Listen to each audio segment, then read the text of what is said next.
Leave this compound before I curse both of you! You killed my brother and now you want to eat what belonged to my children, you witch! No, I didn't. Please. Go away! Get out of this house and make sure you don't return! No, please. She carried no load. They had nothing left to carry. That night they walked barefoot through the rain toward the small thatched hut near the farmland, the one Ezeji used to store hoes and rest during long farming days. That hut was their last hope. Before the rain, before the accusations, before the hatred, life had been full. Ezeji had been the richest farmer in the village. He owned barns of yams stacked higher than a man's height. Cattle grazed in his fields. Hectares of fertile land stretched beyond sight. He was generous. Thank you, brother. People borrowed food from his barns during hunger seasons. Bless you. He built his house with mud bricks and zinc roofing, the biggest in the village, and planted orange trees around it. He treated his wife like a queen and his only daughter like a princess. He never complained that she didn't give him a son. He always said, "This one child is my crown." Then one evening, Ezeji returned from the farm looking tired in a strange way. He ate little and said his chest felt heavy. He bathed, prayed, and lay down to sleep beside his wife. By morning, he was dead. No! His body was cold. His eyes were shut like a man resting.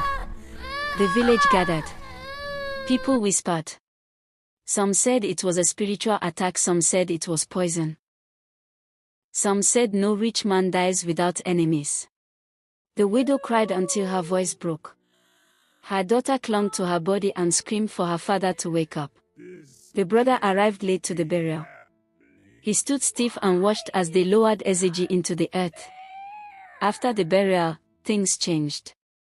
The brother began to appear in the widow's compound uninvited. He walked into barns and counted yams. He ordered workers around. He spoke like the owner. He started telling people his brother's wealth should not stay with a woman who had no son. Then the accusations started. He told villagers she had killed Ezeji to inherit his wealth. He called her a witch. Some villagers believed him. They began avoiding her. The widow still kept quiet. She focused on her daughter. She sold yams little by little to buy food. She refused to fight. One morning, the brother arrived with his wife and 2 elders. They said tradition did not allow a woman without a son to keep such wealth. They said the lands now belonged to Ezeji's brother. They moved into the main house within days. The widow and her daughter were pushed into a small thatched house at the back of the compound. They took over the barns. They slaughtered cattle and sold them. They harvested yams and shared with their own children. The brother's wife wore the widow's wrappers and jewelry and laughed loudly in the compound. The widow was given leftover food. She was told to be grateful she wasn't chased away yet. Life turned into slow humiliation. The widow woke before dawn to sweep a compound she no longer owned. She fetched water for people who insulted her. She cooked for the brother's family and ate after everyone had finished. She started following her mother to farms to pick leftover cassava peels and rotten yams. They roasted dry corn husks to eat. They drank gari soaked in plain water without sugar. Some nights they slept hungry with stomach pains that made the daughter cry silently. The widow sewed firewood. Her hands cracked. Her back bent. Her daughter's body became thin like broomsticks. Villagers who once ate from Ezeji's generosity now crossed the road when they saw the widow. Some said she would poison them too. The brother grew bolder. He insulted her openly. He accused her of flirting with men. He threatened to report her to the shrine. He said she would soon be chased out completely. His wife enjoyed every moment. She said poverty suited a witch. Then one evening, the brother arrived drunk. He accused the widow again of killing Ezeji. He slapped her in front of her daughter. He told them to pack their things and leave the house before morning. The widow begged. She knelt. She reminded him of his brother's kindness. He kicked her mat aside. He said, "This house belongs to men, not witches."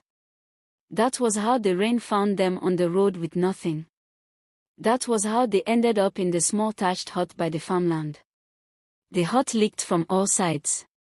The floor was bare earth. They spread banana leaves and lay down shivering.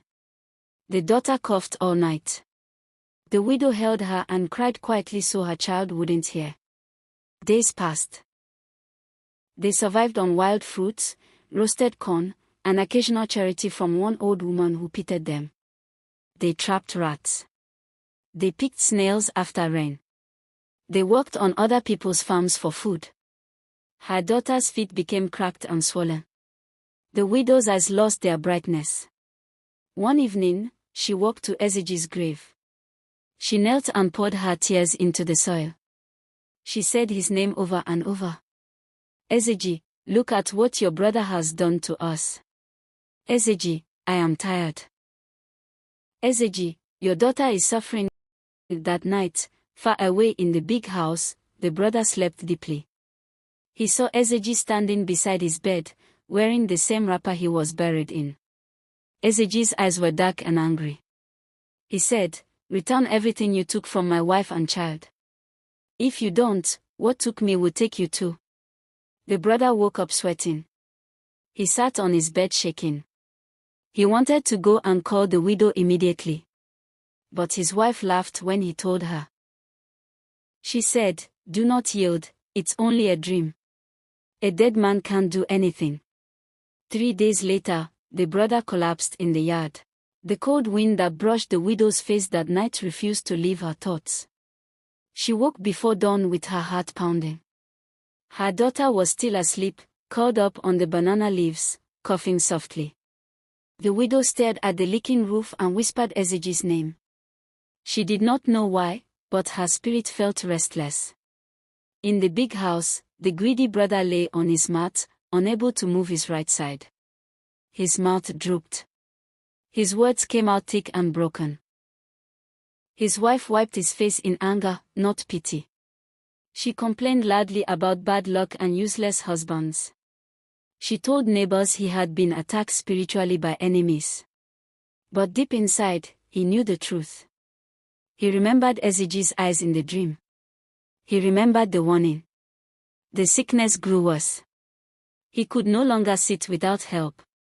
His legs became like dead wood. His speech faded into whispers. His eyes sank into his face. The same villagers who once praised him now whispered behind his back. Some said it was punishment. Some said it was witchcraft. Some said the widow had finally used her powers. One night, when pain twisted his body and sweat soaked his mat, he grabbed his wife's hand. Tears rolled down his face. He forced the words out slowly. He told her to send for the widow and her daughter. He said he wanted to do the needful. His wife pulled her hand away. She said he was talking nonsense.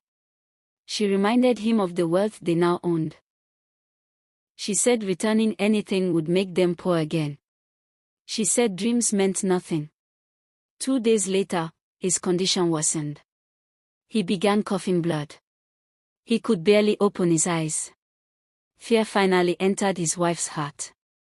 She ran to the widow's hut with 2 village boys. She stood outside, covering her nose in disgust. He shouted their names. The widow stepped out slowly, her wrapper torn at the edge. Her daughter stood behind her, holding her waist. The wife told her the brother was dying. She told her to come and make peace. The widow said nothing. She only looked at the sky. Then she nodded. They walked back to the big house quietly. Villagers followed behind them, whispering. When the widow entered the room, the brother burst into tears. He struggled to lift his hand. He begged for forgiveness. He confessed everything.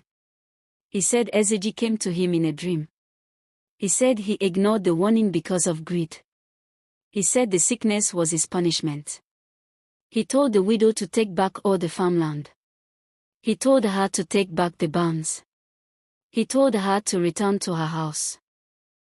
He said he had already ordered his family to pack their things. His voice became weaker.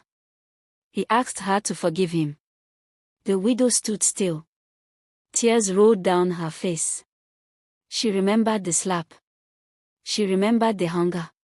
She remembered her daughter crying at night. She remembered sleeping on banana leaves.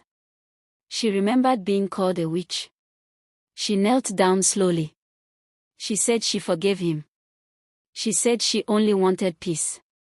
She said she did not want his blood. The brother smiled weakly.